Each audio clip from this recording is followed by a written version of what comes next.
ஒருமுறை நபி ஸல்லல்லாஹு அலைஹி வஸல்லம் அவர்கள் தங்கள் தோழர்களிடம் ஒரு கேள்வி கேட்டார்கள். உங்களில் ஏழை, அதாவது திவாலானவர் யார் என்று உங்களுக்கு தெரியுமா? அதற்கு சஹாபாக்கள் சொன்னார்கள், அல்லாஹ்வின் தூதரே, எங்களில் எவரிடம் வெள்ளிக்காசோ இதர வாழ்க்கை வசதிகளோ இல்லையோ அவர்தான் எங்களை பொறுத்தவரை ஏழை என்று கூறினார்கள். இன்று நாமும் அப்படித்தானே நினைக்கிறோம். ஆனால் நபி ஸல்லல்லாஹு அலைஹி வஸல்லம் அவர்கள் சொன்ன பதில் நம் இதயத்தை நடுங்க வைக்கக்கூடியது. அவர்கள் கூறினார்கள், ஒருவர் மறுமை நாளில் விசாரணை களத்திற்கு வருவார்.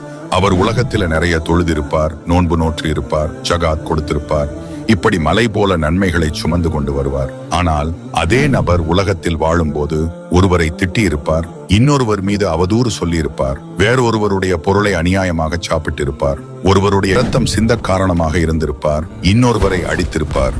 விசாரணை நடக்கும்போது இவரோட நன்மைகள் எல்லாம் இவரால பாதிக்கப்பட்டவங்களுக்கு போயிடும்.